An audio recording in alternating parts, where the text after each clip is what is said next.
DDU नगर में all India लोको running staff association के banner तले लोको पायलटों ने मंगलवार से 48 घंटे की भूख हड़ताल शुरू की। यह प्रदर्शन अब डिस्पैचर यार्ड स्थित क्रू लॉबी में हुआ, जहां लोको पायलटों ने रेलवे प्रशासन के खिलाफ नारेबाजी की। लोको पायलटों की प्रमुख मांगों में टीए के अनुरूप माइलेज भत्ते में 25% की बढ़ोतरी, 46 घंटे विश्राम का प्रावधान तथा किलोमीटर के भत्ते के 70% हिस्से को आयकर के दायरे से बाहर करना शामिल है। इसके साथ ही असिस्टेंट लोको पायलट को रिस्क अनाउंस देने, ट्रेन में हैंड ब्रेक बांधने के आदेश को वापस लेने तथा 36 घंटे के भीतर मुख्यालय वापसी सुनिश्चित करने की मांग भी उठाई गई। भूख हड़ताल के कारण रनिंग रूम और ट्रेनिंग स्कूल का मेस बंद रहा।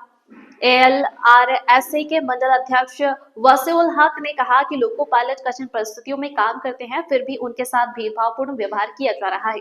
उन्होंने स्पष्ट चेतावनी दी कि यदि मांगे पूरी नहीं हुई तो आंदोलन को और उग्र किया जाएगा। इस दौरान मंडल सचिव डीके सिन्हा सहित बड़ी संख्या में लोको पायलट पदाधिकारी और रेल कर्मी उपस्थित रहे।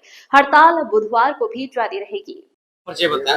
मैं दिनेश कुमार सिन्हा एलरसा का मंडल मंत्री हूँ। एकत्रित यहाँ है, क्या पूरा मामला है?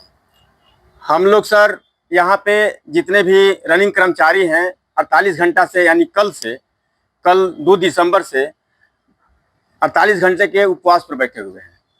और हमारा केंद्रीय कार्यकारिणी जो फैसला लिया है कि हम लोग रेल भी चलाएंगे तो उपवास रहकर ही चलाएंगे। चूंकि हम लोग इस रेल की अगुवा दस्ता है, फिर भी हमारे साथ हमेशा सौतेला व्यवहार होते आया है। अभी हाल के दिनों में लगातार इस तरह के फैसला जितने भी रेलवे सरकार बोर्ड ने लिया है, सब हमारे विरुद्ध में लिया है। पहला तो हम आपको बता दें कि हमारा जब पूरे रेल कर्मचारी का टीए बढ़ गया 25%, तो हमारा क्यों नहीं बढ़ाया गया? जिस तरह से रेलवे कर्मचारी को टीए मिलता है, हमको किलोमीटर भत्ता मिलता है, तो हमारा भी 25% बढ़ना चाहिए था, हमारा नहीं बढ़ाया गया। दूसरी बात कि किलोमीटर भत्ता में 70% टीए का पार्ट होता है, तो जब टीए कर मुक्त होता है तो हमारा किलोमीटर भत्ता कर मुक्त क्यों नहीं है? क्यों हमारा आज 10 साल से सारे कर्मचारियों का टैक्स के रूप में रेलवे बोर्ड पैसा का गमन कर रही है? तीसरी बात कि सारे कर्मचारी जितने भी कर्मचारी हैं, जितने भी साप्ताहिक रेस्ट लेते हैं, उनका 46 घंटा का होता है, फिर हमारा 30 घंटा का क्यों होता है? हम जो काम करके आते हैं उसका जो ट्रिप ब्रेक होता है, रेस्ट होता है, उसको पीरियडिक रेस्ट में जोड़ लिया जाता है, जबकि हमारा टोटल रेस्ट 30 + 16 46 घंटा होना चाहिए। आपकी मुख्य मांगे क्या है? हमारी ये सारी सर मुख्य मांगे में हम आपको और बता देना चाहते हैं कि और भी समझ लीजिए कि एक दूसरी बात है कि हमारा जो अभी के डेट में रनिंग रूम में जो हमको रेस्ट में दिया जाता है, हम जब यहाँ से काम दूसरे स्टेशन पे जाते हैं रेस्ट के लिए 12 घंटा 16 घंटा काम करके जाते हैं, वहां पे हमको 16 + 6 + 2 घंटा का रेस्ट दिया जा रहा है। इसमें हमारा मात्र हम 4 घंटा ही रेस्ट ले पाते हैं। खाने पीने और खाना बनवाने में सारा समय चल जाता है। 4 घंटा रेस्ट लेकर हमसे 12 घंटा 16 घंटा काम करवाया जा रहा है और डायरेक्ट संरक्षा के साथ खिलवाड़ किया जा रहा है।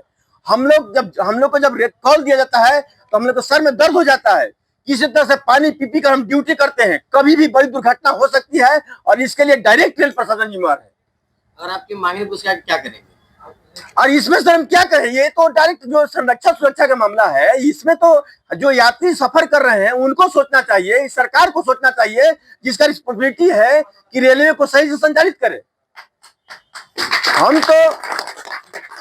हम तो मजबूर हैं। आपके अगर मांगे नहीं पूछा क्या करेंगे? हम मांगे अगर पूरी नहीं हो तो मांगे के बारे में हमको बता दे कि सर हम लोग आज से मांग नहीं कर रहे हैं।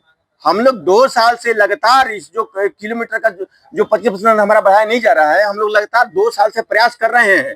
मेमोरेंडम चर्चा बार मेमोरेंडम दे चुके हैं। पिछले बार भी भूख हड़ताल किए थे 36 घंटा का, इस बार भी 48 घंटा का किए हैं। अभी तक हम लोग गांधीगिरी से अपना लोकतांत्रिक अधिकार से ये कार्यक्रम कर रहे हैं। अगर नहीं मिला तो हम लोग कार्यक्रम को बड़ा करेंगे, बड़ा रूप देंगे और आने वाले समय में रेल का चक्का जाम करेंगे।